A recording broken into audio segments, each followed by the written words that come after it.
I'll never forget the hush that fell when I stepped under the canopy of oaks at Airlie Gardens, the summer air thick with jasmine and salt from the Cape Fear River. Every head turned. Some mouths hung open, others snapped shut like they'd been caught gossiping. My father's eyes locked on me cold as iron. He leaned just far enough toward the officiant to spit the words he thought would end me. "You're dead to me." And then Jack, my fiancé, the man they called the ghost, in places I'll never speak about, squeezed my arm. His voice didn't rise above the cicadas. The ghost doesn't ask twice. That was all. No shouting, no threats.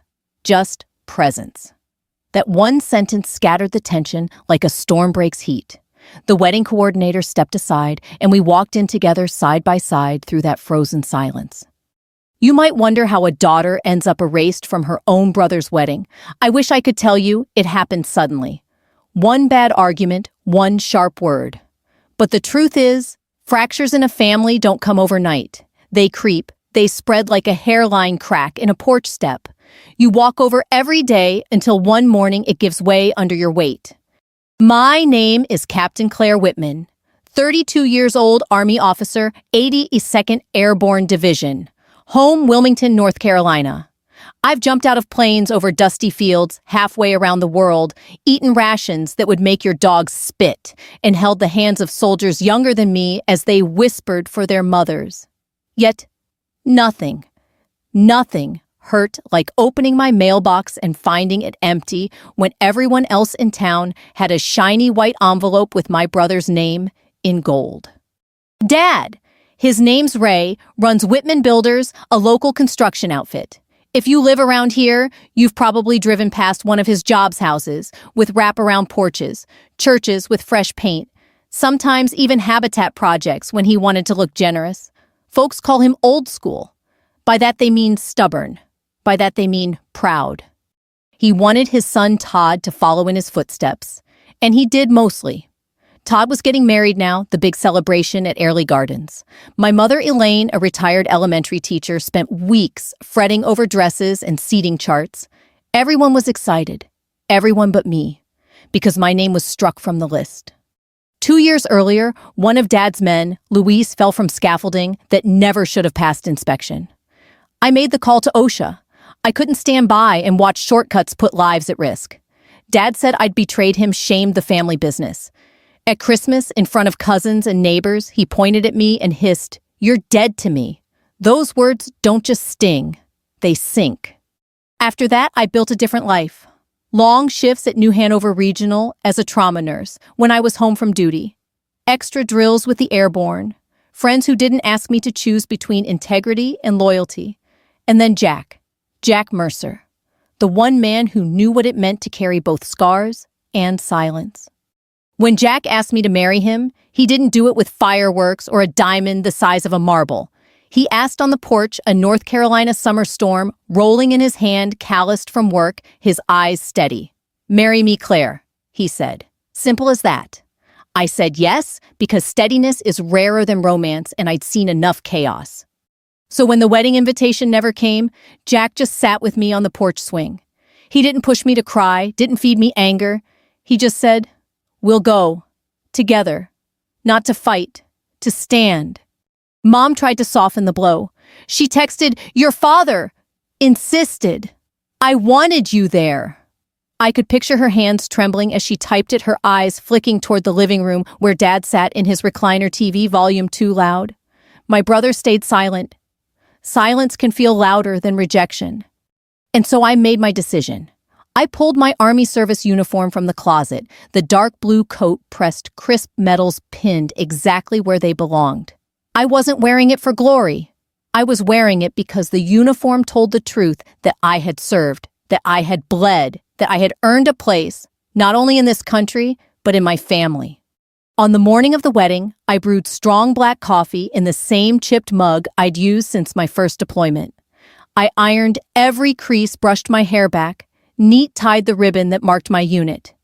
Jack drove his old Jeep rumbling over Highway 17.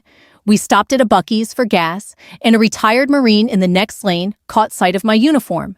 He nodded once. That nod, unspoken respect, was enough to fuel me. When we turned down the lane toward Airlie Gardens, my heart pounded so hard it felt like the plane doors opening before a jump. Families in bright dresses and pastel ties spilled across the lawn. Laughter drifted with the music. And yet, when I stepped out in uniform, the laughter thinned. That was the moment, the freeze, the words I told you at the start. My father's sneer, the venom of "you're dead to me." And Jack's answer, calm as stone. The ghost doesn't ask twice. We walked forward, every eye on us, the silence stretching until it broke beneath our footsteps.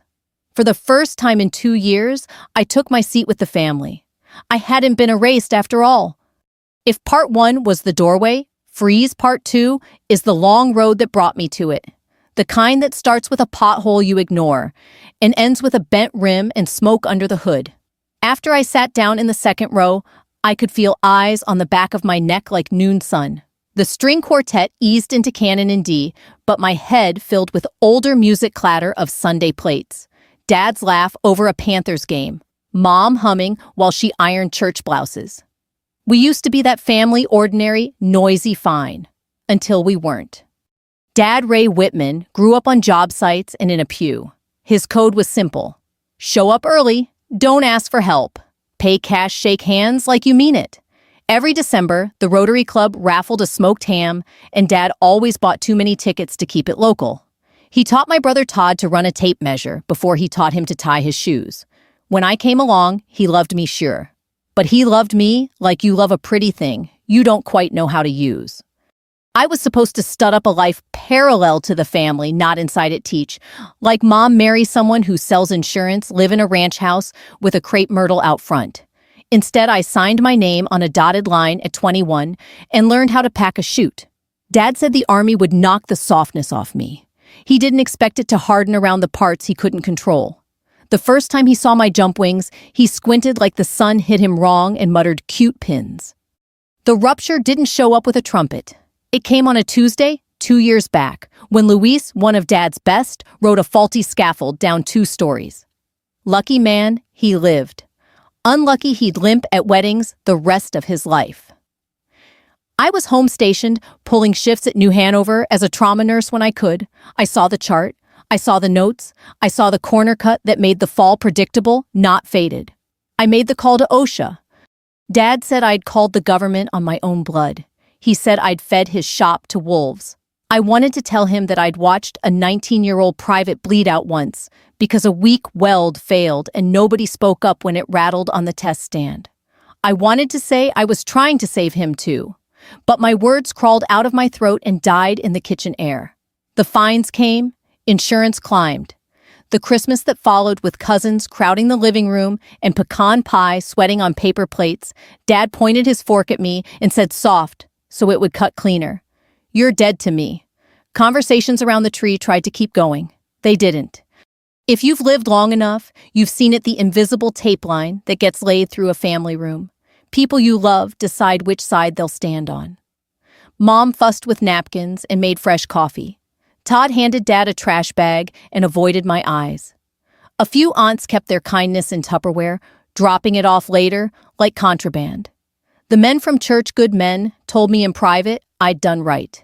Then clapped Dad's shoulder in public because they'd known him 30 years and didn't want to lose a fishing buddy. Nobody's a villain at first. Everybody's just scared. I moved out of the little rental near Greenfield Lake because the neighbor's dog barked all night. I moved into my work and into the Army's clean lines. The barracks have their own gossip, their own smallness, but they also have order. You put your kit where it belongs. You clean your weapon whether you fired it or not. You say ma'am and sir. When you do right, the floor holds. When you do wrong, it bites. It was a relief. Then Jack appeared, like things appear once you've stopped hunting them, slow then all at once. He was at a veterans fundraiser on the boardwalk, helping an elderly Navy corpsman navigate a curb. He had the touch of a son on an old man's elbow, not a rescuer's swagger. We drank bad lemonade and talked about nothing important. 1 month later on his porch, the summer rain made a drumline on the railings, and he asked me if I ever missed an ordinary life. Sometimes, I said. Then I remember ordinary lives break too. He nodded like he already knew. When Todd announced his engagement, I hoped. Hope's a stubborn thing. Mom showed me inspiration boards full of lanterns and lace, and for a hot second, I could see it me in a shade of satin, standing next to my brother Dad pretending the world hadn't tilted. Then the white envelopes went out like doves, and none came to my mailbox. People talk in a town like ours, especially when they're nervous. At the Food Lion, Mrs. Keegan at the register said, "We'll miss you at the big day," and pressed a discount coupon into my palm as if that could cover it. A week after the RSVPs opened online, I tried anyway. Typed in my name, my email. The screen blinked red like an alarm. No such guest. I closed the laptop as if shutting it could keep the humiliation from spilling out. Jack didn't say "I told you so," because he hadn't. He just said, "Pick what you'll wear." I told him he sounded bossy. He said, "No, prepared." You can love two people who disagree the way the ocean disagrees with a seawall. I loved. Dad still do, Lord help me, and I loved the truth that had carried me through places with loud noises and small windows. My plan wasn't to throw elbows at the wedding. My plan was to sit where a sister sits and not flinch. People mistake that for defiance. It's actually fidelity to vows no one wrote down, but you live by anyway. In the slow days before the ceremony, I pulled out what I keep for hard conversations, a slim, tan folio. Inside, I filed the OSHA letter that thanked the anonymous reporter for protecting workers. I slid in a photocopy of Luis's note. The handwriting, careful the words, simple, gracias, por llamar. I get to hold my boy's hand. I tucked in a photo of me and Todd as kids, sweaty at the county fair, powdered sugar on my chin from a funnel cake he bought me with lawn mowing money. If Dad needed evidence, I'd bring it. If he didn't, I'd still have reminders for myself. I also made rules. I write them like orders because orders keep soldiers alive. I will not raise my voice. I will not leave if someone else's anger rises. I will leave if mine does. I will speak one truth once. Mom called the night before the wedding. The TV hummed in the background, some game show where strangers cheer for a blender. She said, "I wish it were different." I told her I did too. She whispered, "Wear what tells the truth." We didn't say uniform, but we both heard it. Before she hung up, she said, "Your grandfather would have been proud." That line slid under my ribs and lit a candle there. He'd been Army too. Korean War, the kind of quiet man who fixed things before anyone noticed they'd broken. I slept on that memory like a warm stone. Which is how I got to that second row under the oaks, a ribboned chest, rising and falling faster than I wanted it to, my father's jaw set like a block of granite. He didn't invent his fury on the spot. He'd been practicing it. So had I been practicing my calm. There's a way people forgive when they're old enough to have seen their own worst days in the mirror. I didn't know if Dad was there yet. I did know I was. If you're listening and you've got a daughter or a son you don't understand, let me say, what I wanted someone to say to Dad, confusion isn't contempt. You can't build a house on either, but one can be framed into a room. The other tears the studs out of the wall. He had chosen contempt. I had chosen a uniform that told the truth. And truth, if you stand still in it long enough, starts to sound like love. The thing about silence is it makes you hear your own heartbeat. After Jack and I sat, I could feel mine thudding against the metals on my chest. I kept my hands folded fingers still the way they teach you before inspections. Every fidget is a confession.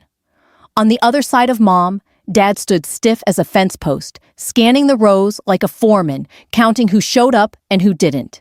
I stayed inside my rules: don't rise, don't glare, don't beg. If anyone asked why I'd come in uniform, I wanted them to see I wore it like skin, neither boast nor costume, just truth sewn to bone. In the calm before the vows, my mind drifted to the days before the wedding, the slow, practical work of shoring up a levee you know might be tested. I'm a soldier. When something's likely to break you pre-stage kits. My kit wasn't gauze and tourniquets this time. It was paper, receipts. Not the kind from cash registers, the kind from conscience. I started with the OSHA letter, the one that arrived 2 months after Luis fell. It didn't praise or scold, it simply acknowledged the anonymous report had helped prevent further harm. I slid it into a clear sleeve, like it was precious. Next, the card from Luis himself, a small rectangle with a grocery store border of sunflowers. Gracias por llamar. I get to hold my boy's hand. I studied the way his pen hovered heavier over boy, as if the word wanted to be underlined by his heart. Then I printed the screen everyone pretended didn't exist. The wedding website's RSVP page from the first hour it went live, before someone took me off the list, like peeling a name off a locker. The timestamp was there. My name was there. A polite green check mark and a seat count of 2. I kept the screenshot in the folio, not because I intended to wave it around, but because truth doesn't need to be loud to be ready. The strangest piece came to me by accident, if you believe in accidents. 3 days before the wedding, Pastor Marla called. She's not our head pastor. She's the associate at Masonboro Baptist. Younger than the hymnal, but with old eyes. She asked if I had a minute. I said I always have a minute for a pastor. In an army career, you learn to pick up when chaplains ring. She cleared her throat and said a letter had been delivered to her after my grandfather's funeral, a sealed envelope from Grandpa instructions scrawled on the outer flap, in his blocky print, for the first Whitman wedding after I go home. Read only if all my grandchildren are welcomed. I felt something inside me tilt, like the room got soft around the edges. What if we're not? I asked. She said very gently. Then I hold it, and I pray. She didn't tell me to crash a party or swallow an insult. She told me what she would do. Keep the letter safe until the conditions were met. It was the neatest piece of moral math I'd heard in months. I thanked her and hung up and cried in the Jeep with the windows up where nobody would have to pat my shoulder. Grandpa's hand on that envelope, I could see it clear, as if he were still at the kitchen table, aligning his newspaper with the edge. He'd been Army in Korea, never one to go on about it. He fixed a neighbor's porch without being asked. He slipped 20s into Mom's church coat with a note that said, "Shh." He wasn't sentimental, but he was exact, and he had drawn a line from the far side of his grave back to us. All my grandchildren are welcomed. It was as if he'd hammered a plumb line from heaven through Airlie Gardens. The day before the wedding, I met Jack at the boardwalk for a quick walk before we packed the Jeep. The heat had the gulls screaming. An older couple in matching windbreakers argued warmly over whether the hot dog stand took cards. Jack bought them lunch and pretended not to. When he came back, I told him about the letter. He nodded once. "It's a keel," he said. I raised an eyebrow. "Keeps the boat from rolling when waves hit." He paused. "We take it with us even if we never see it." That night, I turned my folio into an order of battle. OSHA. Acknowledgement. First, fact, not story. Luis's card. Second story, not argument. RSVP screenshot. Third receipt, not drama. And then, though I had no right to touch it, the memory of Grandpa's envelope held by a pastor who would not cheat the conditions. I wrote my rules on a fresh page and tucked them in front like a mission brief. I slept with the folder on the chair like an old dog watching the door. The morning hit hard and bright. I pressed the uniform again more to slow my breathing than for creases. Jack checked the Jeep folio water granola bars. Extra pair of flats in case my courage outlasted my shoes. We drove with the windows down. A logging truck blew past and shook the Jeep, and for a second I wanted to turn around, go home, eat cereal straight from the box like a teenager, pretend a wedding is just a party and I wasn't invited. And that's that. I looked at Jack. He didn't say, "You can do this." He said, "We'll do this or we'll leave together. Both are okay." When we pulled into the long drive at Airlie, the coordinator intercepted us like she'd trained for it. She had a headset and a clipboard and the pinched look of someone who's been volunteered for enforcement. "Miss Whitman," she began, which was a mercy, not ma'am, as if I were a stranger. The bride's father asked. She didn't finish. I could fill in the blank. Jack didn't move. His shoulders didn't widen his stance, didn't do any of the things people think a Navy SEAL does when he squares up. He just breathed steady. I said, "I'm here for my brother." She answered, "I know." Headset cords tugged at her patience. A radio crackled. She shifted. Somewhere behind her, a violinist tightened a string. When Dad delivered his line, "You're dead to me," I felt the old ache arrive on cue, obedient as a dog. I let it pass through. I heard, too, the creak of the envelope in Pastor Marla's desk, as real to me as the oaks above my head. And when Jack said, "The ghost doesn't ask twice," it wasn't a threat. It was a weather report. We would not be dragged into a scene. We would accept our seats, or we would leave with our peace intact, and the absence would say more than our presence. We accepted our seats. Mom eased her hand into mine. Todd glanced over his shoulder and looked like a boy again, the day he found me crying on the porch because a neighborhood kid called me too much. He'd handed me his last dollar then and told me to go buy a popsicle. I squeezed his shoulder now as if to return it with interest. Right before the officiant lifted her book, Pastor Marla turned from her place near the front and caught my eye. She didn't nod. She didn't smile. She simply cleared her throat like someone preparing to read old words that still work. I didn't know what would happen next, but for the first time in 2 years, I felt the floor hold. The officiant lifted her book, and for a heartbeat, the whole lawn breathed together, the kind of hush you get right before a summer storm cracks. Then Dad moved. He stepped out from the aisle end like a foreman spotting a bent nail, one hand up the other, cutting a small circle in the air. I heard his boots on the pavers steady, like he'd paced this moment in his head all week. "Hold up," he told the officiant, voice low, but traveling. "Before we start." A ripple went through the guest fabric, whispering. A cough swallowed the clink of a bracelet against a chair. I watched Todd's shoulders tense beneath his jacket. The bride's eyes flashed to her mother, then to me. My rules pressed against my ribs. I will not rise. I will speak one truth once. I kept my hands laced in my lap thumb, working a tiny circle against my ring finger, the way I steady before a jump.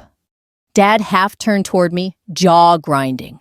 "You made your point walking in," he said. "Don't take my son's vows hostage.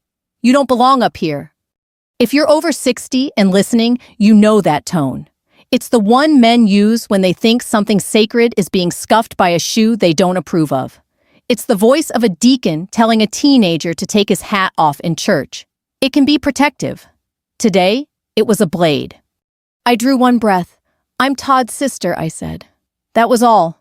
Truth once. Before the officiant could speak, Pastor Marla, standing to the side in her simple black stole, lifted a hand in that small, practiced gesture ministers use to turn rancor into order. Her voice carried without force.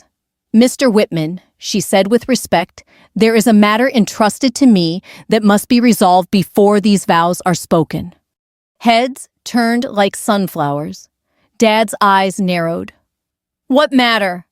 She didn't move closer. She didn't make a show of it. She simply reached into her leather satchel and set a sealed, yellowed envelope on the lectern, the flap facing out. Even from our row, I recognized the blocky engineer's print. My grandfather's hand. The envelope wasn't ornate, no ribbon, no wax seal.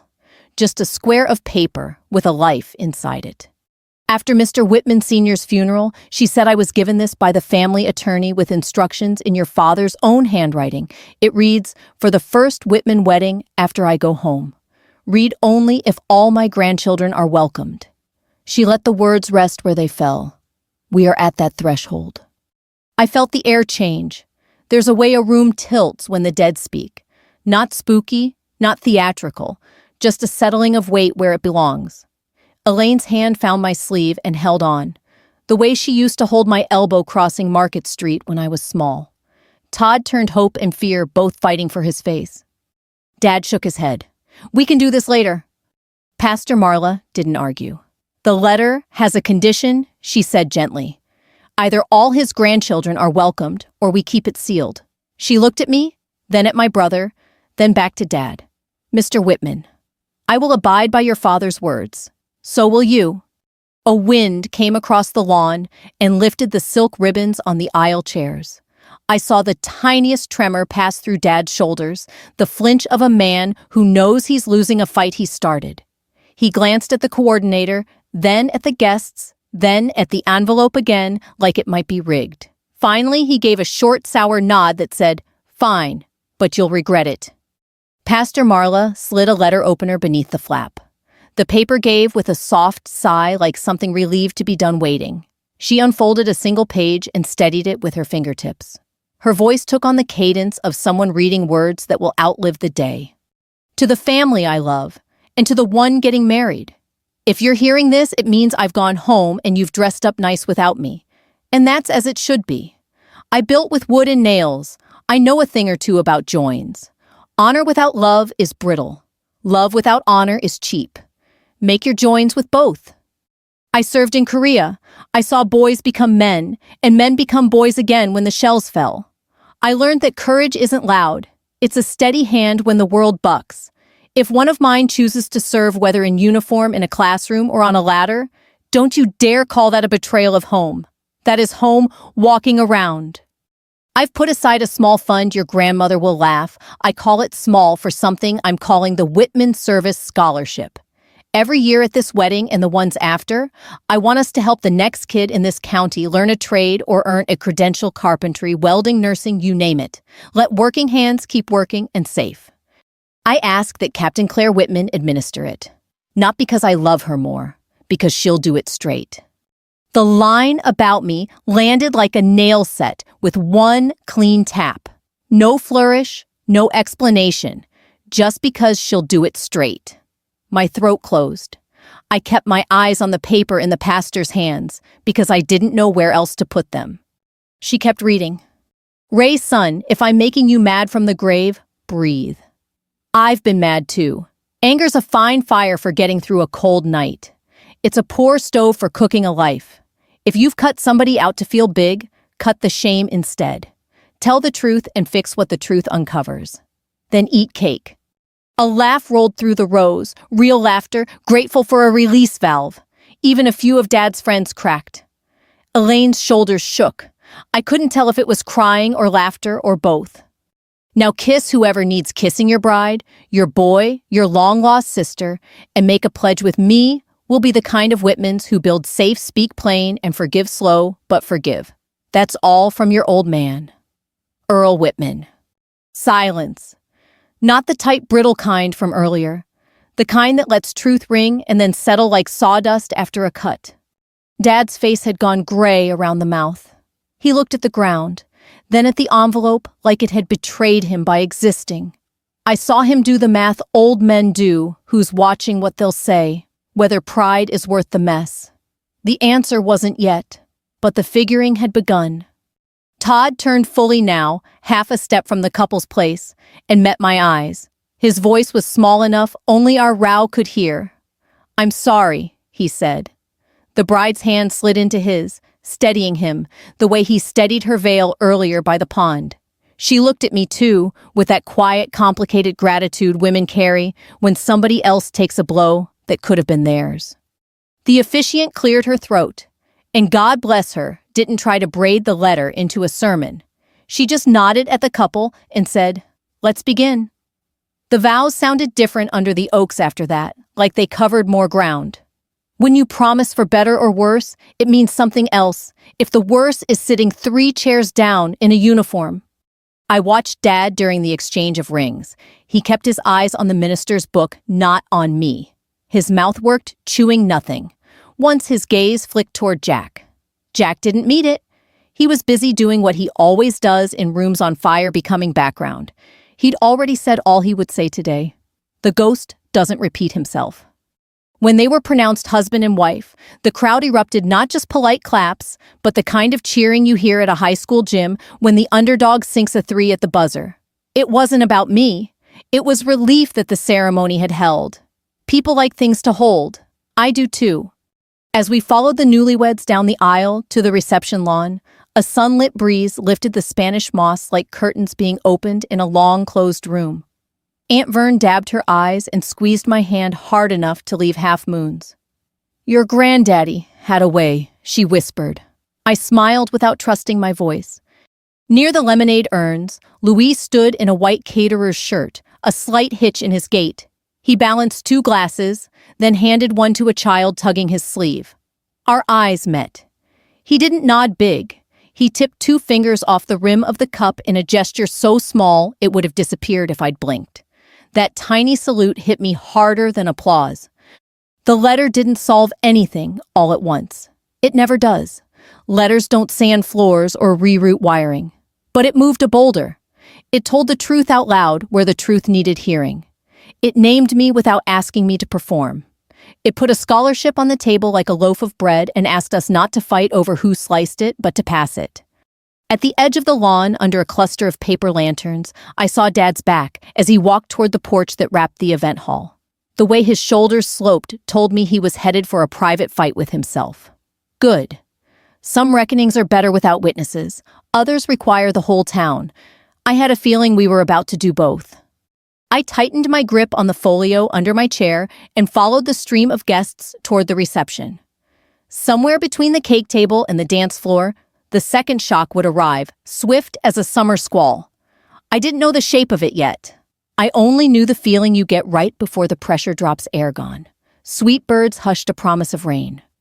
The reception, sprawled under strings of Edison bulbs and paper lanterns, the kind you buy at Lowe's and dress up with hope.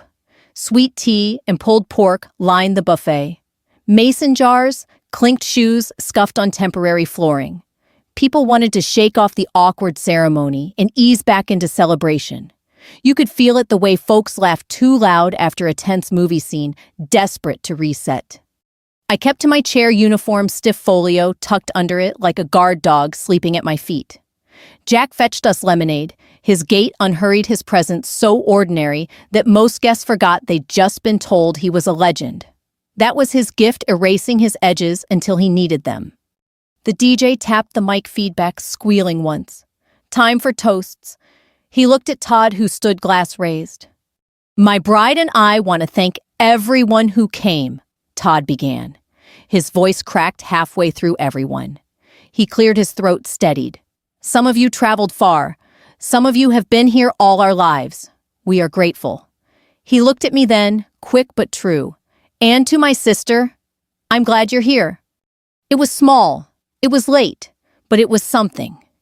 The bridesmaid of honor spoke next, all jokes about college roommates and Diet Coke at midnight. People laughed. The room lightened. Then Dad rose, a glass of amber in his hand. His voice carried the easy authority of a man who toasted every fish fry and Rotary banquet for 30 years. Family, he said, stands together, not in uniforms or courts, at home, in work, with each other. His gaze skimmed over me like a nail gun skipping a stud. That's what Whitmans do. A murmur of agreement from his construction buddies. Heads nodded. The words landed like bricks mortared with tradition.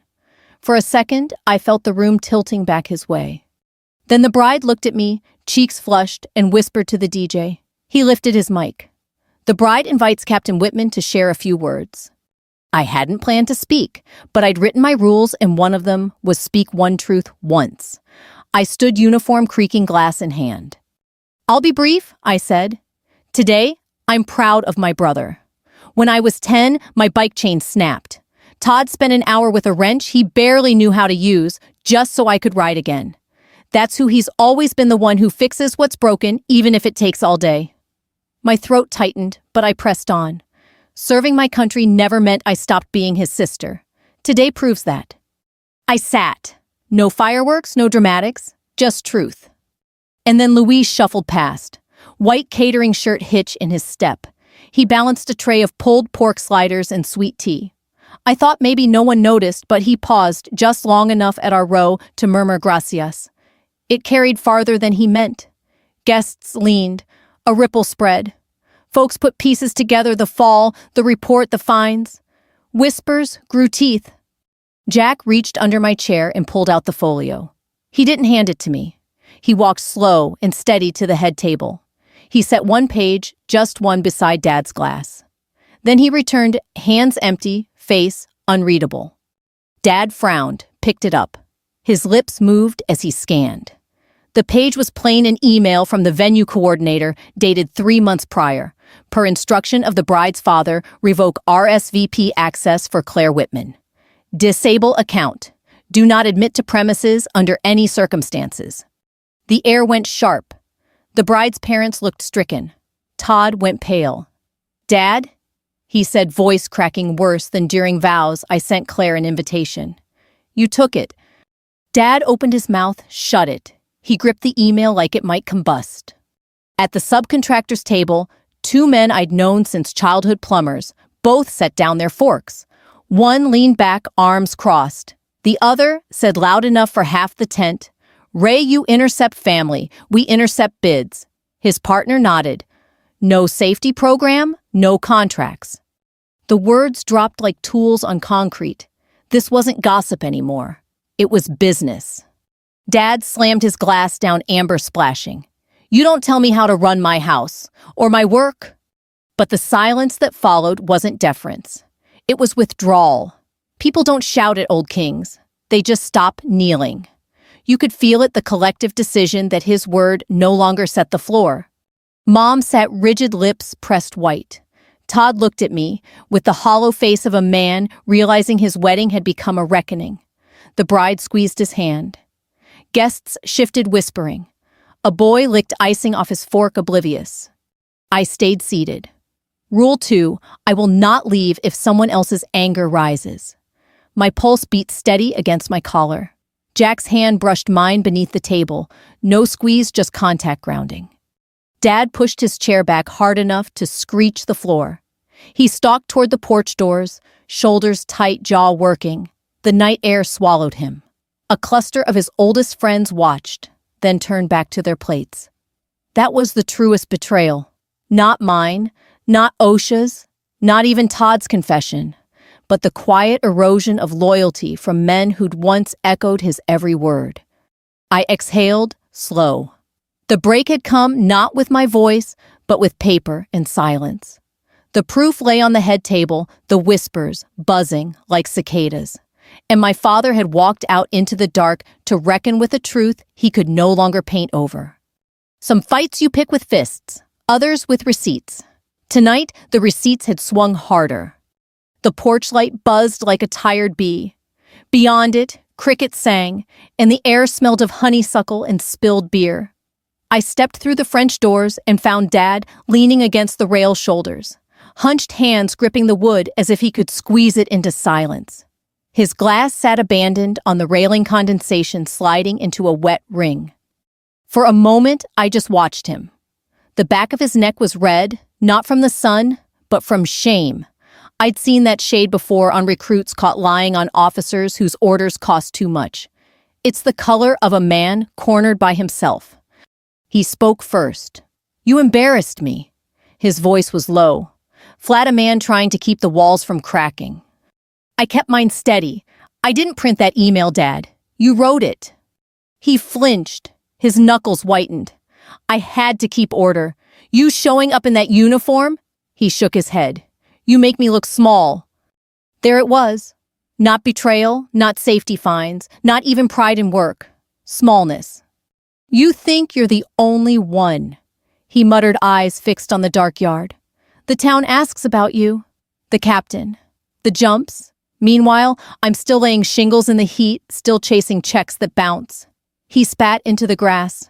I built this family's name with my hands, and you? His voice broke just a crack. You outgrew me. I let the silence hold. In the army, you learn that silence can be a weapon or a salve. Tonight, it was both. Finally, I said, I didn't outgrow you, Dad. I carried you with me. Every order I gave, every soldier I sent out, I heard your voice show up early, shake hands firm, do it straight. I wasn't turning on you when I called OSHA. I was turning toward the man who fell. That's the family you raised me to be. He didn't look at me. You should have come to me. I tried. Twice. My throat tightened. You wouldn't hear it. The screen door creaked. Jack stepped out but stayed near the frame, a shadow with steady breath. He didn't interrupt. He just stood like a sentry, letting me know I wasn't alone. Dad finally turned, eyes wet at the corners, though he'd never admit it. So what now? You want me to beg? You want me to crawl back in there and say I was wrong in front of everyone? Yes, I said simply. That's exactly what I want. His jaw dropped. He hadn't expected it plain. Men like him expect compromise dressed up as courtesy. He wanted me to say, just apologize to me. But my rules held truth once. You intercepted my invitation. You blacklisted me from my own brother's wedding. You called me dead. My voice caught, but I kept it even. You want to fix that. You apologize, not just to me, but to Todd, to Mom, to everyone you forced to live inside your anger. You admit you were wrong, then you repair. He laughed bitterly. Repair what my reputation shot. Jack spoke, then his tone quiet as gravel rolling under a tire. In teams, we fix what breaks. A weak weld, a bad plan. You don't cover it, you fix it. Pride doesn't keep men alive. Truth does. Dad shot him a look, but Jack didn't blink. He didn't puff his chest or lean forward. He just let the words sit weighty as sandbags on a levee. Mom appeared in the doorway, her face pale. She looked from him to me. "Ray," she said softly, "I won't keep pouring peace that isn't peace. Not anymore." Todd slipped out behind her tie, loosened eyes red. "Dad, I wanted her here. I was too scared to push back. That's on me. But I can't keep raising kids in a family where silence is the rule. I need my sister. They need their aunt." The word aunt hit harder than anything. It carved open a future Dad hadn't thought about: birthday parties, graduations, an empty chair explained by pride. His shoulders sagged. For the first time, he looked old to me, not sturdy, not defiant, just tired. "I don't know how to climb down," he whispered. I pulled the folio from under my arm, opened it, and placed the RSVP screenshot on the rail. Then the OSHA letter. Then Luis's card, the sunflower border catching porch light. "Start here," I said. "One page at a time. Tell the truth. Then keep going." He stared at the paper's jaw working. Finally, his voice cracked. I was wrong. The words were plain, unscripted, unsmoothed, but they were real. He looked up, eyes glassy. "What do you want me to do?" 3 things, I said, steady. 1, you apologize to Todd and the guests tonight on the mic. 2, you announce a formal safety program at Whitman Builders, written enforced public. And 3, you cut the first scholarship check your father asked for in front of everyone. His mouth opened closed. He looked at Jack, then Mom, then Todd. Every face told him the same thing: this is the way back. He blew out a long breath, shoulders trembling. "All right," he swallowed. "All right." For a second, nobody spoke. The crickets carried the silence. Then Mom stepped forward and touched his arm. "Not forgiveness, just contact the way you touch a man about to walk into cold water." I gathered the papers, slid them back into the folio. Jack eased the screen door open. "Let's go inside," I said. "It's time." Dad straightened his jacket, wiped his face with the back of his hand. His steps were heavy, but they were forward. For the first time in years, we were walking in the same direction. We came back through the French doors into a room that didn't trust us yet. The music had stalled. The Edison bulbs hummed like they were thinking it over. People bent over plates pretending to be busy. It's a Southern mercy that pretend. It gives folks time to decide who they are. Dad reached for the microphone with a hand that wasn't steady. The DJ hesitated, then surrendered it like a man passing a life jacket. I stood a step behind Dad, folio tucked at my side, Jack at my shoulder, but far enough to be no one's shadow. Mom and Todd flanked the head table. The bride squeezed Todd's fingers and nodded, once the quiet courage I liked about her from the start. Dad tapped the mic. The sound echoed in the rafters. He didn't clear his throat like a man winding up for a speech. He didn't tell a joke. He said I was wrong. The room went still. Forks paused midair. Somewhere by the cookies, a little girl dropped her napkin, and no one bent to pick it up. "I tried to erase my daughter," he said, voice rough. "I intercepted her invitation. I told the venue not to let her in. I told myself it was about respect and order. It wasn't. It was pride." He swallowed, the old jaw working like a machine that hadn't run in years. "I was wrong about the OSHA call. I was wrong to call her dead. I was wrong to ask all of you to live inside my anger." He turned not to me, but to Todd. "Son, I used your day to fight my war. I'm sorry." Then to the bride. "You deserve better." To Mom, voice breaking, "So did you." He looked at me last. Not a flourish, not a pose. Captain Whitman, Claire, my daughter. I'm sorry. I didn't move toward him. This wasn't the moment for a hug to make the crowd sigh. This was a ledger being balanced in public entry by entry. Dad set the mic on the head table, palms open like a man with nothing left to hide. We're going to do what my father asked. We're starting the Whitman Service Scholarship tonight. I don't have a fancy check. I've got a pen. He pulled a blue ballpoint from his pocket and a folded paper from his jacket, an envelope with the company letterhead. $10,000 to Cape Fear Community College Trades and Nursing. We'll make it an annual pledge. Claire will administer it straight. Murmurs, then a clap. Another. The kind you hear at ball games when the pitcher walks back to the mound after getting shelled and throws a strike right down the pipe. People like watching a man choose courage in front of them. It makes their own look possible. Dad lifted the mic once more. One more thing. Whitman Builders has been a handshake outfit since the beginning. Starting Monday, we'll be a written outfit. Safety program in black and white training inspections, stop work authority for anyone who sees a risk. I should have done it years ago. We'll post it at the shop door. He looked toward the tradesman's table. Boys, you hold me to it. The plumbers who'd set down their forks earlier gave him 2 short businesslike nods. It was more mercy than he deserved, and exactly as much as a man can use. I stepped forward then and took the envelope. We'll meet with the college, I said into the mic voice, steady. First awards go to a welder's kid and a nurse's aide working nights. We'll call them up here next year, right here at the family wedding. Laughter rippled, unwinding relieved. I turned to the rows, and if anyone here wants to add to the fund, you can see me by the lemonade. It came out lighter than I expected. People chuckled. Somebody called put me down for 500, another for 2. It wasn't a telethon. It was a small town deciding to do good together. By the cookie table, Louise stood, eyes shining. Dad set the mic down again and walked to him. When a foreman shakes a man's hand in front of the whole shop, everyone remembers. Dad held on longer than custom. I'm sorry you fell, he said loud enough to carry. I'm sorrier we made it likely. Luis nodded, jaw tight, then one corner of his mouth tipped up like a man accepting terms that might just hold. The DJ, God bless him, cued something soft. Sam Cooke of all choices and couples found each other. Todd led his bride to the floor. I stepped back, bracing for the undertow of attention to pull me in, but it didn't. The room resumed being a wedding. People ate cake. Kids dodged between chairs.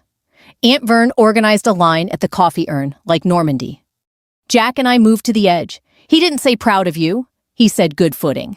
I laughed through my nose. Feels new? He nodded. Hold it. Mom came to me with a bouquet ribbon in her hand, like a white flag she was tired of waving. You handled yourself, she said. Your grandfather would have grinned. I said he did, and she didn't ask what I meant. Some things a mother chooses to believe in quietly. Dad approached with the careful gait of a man walking on ice. He didn't reach for me. I don't expect you to forgive me. Tonight, he said, I can do the right things, whether you feel right yet. That line surprised me more than the apology. It was adulthood, late but real. Start Monday, I said. Put it on the wall. On the wall, he answered. Then after a beat, and you'll come by the shop. Make sure we're not just printing paper. I will, I said. If you mean it. I mean it. We stood like that, a second father and daughter, on the lip of a future with fewer lies. We weren't healed. We were aligned. Sometimes that's all a body needs to begin. 2 months later, the shop wall had a laminated sheet titled Whitman Safety Pledge, with bullet points you could read from 10 feet away. Harnesses. Ladders. Shut down when unsure. A new guy, barely 20, traced each line with his finger, while a foreman checked his kit. Insurance sent a note about premiums trending favorable. Dad taped that up too, not as a boast, but as a receipt. At Masonboro Baptist's potluck, the scholarship got its first night under the fluorescent fellowship hall lights. We gave 2 awards, one to a welder's daughter who juggled school, and a diner shift the other to a vet's son finishing his nursing prereqs. Dad clapped first. People noticed. Todd took photos with the kids like the mayor. The bride organized name tags with a Sharpie and a smile that could move furniture. Mom brought deviled eggs, of course.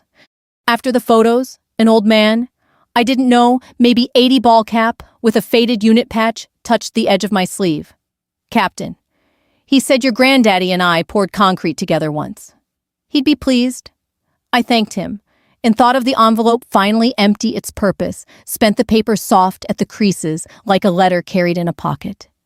That night on our porch, Jack and I sat with our feet on the rail crickets, loud air sweet. He asked how my chest felt. I said lighter, like I finally set down something I wasn't built to carry. He nodded and didn't reach for a moral. He trusts me to make my own. If you're an older listener, if you've got years of stubborn built into your bones, you know this isn't a miracle story. It's a work story. We didn't make up. We made right apology repair practice. And we keep making it. Some days it'll take, some days it won't. But the pledge is on the wall, the scholarship's in the world, and my father now introduces me as my daughter, Captain Whitman, with pride instead of proof. That's enough light for the next step. Before we close, I want to ask you something, not as a lecture, but as a neighbor at the potluck table. Is there someone you've cut out because pride spoke louder than love? Is there a repair you could start with 4 words? I was wrong, and one action that proves it. If this story met you where you live, share it with someone who needs a handhold. Leave a note with your own lesson learned and subscribe if you want more true-to-life stories where families choose repair over winning.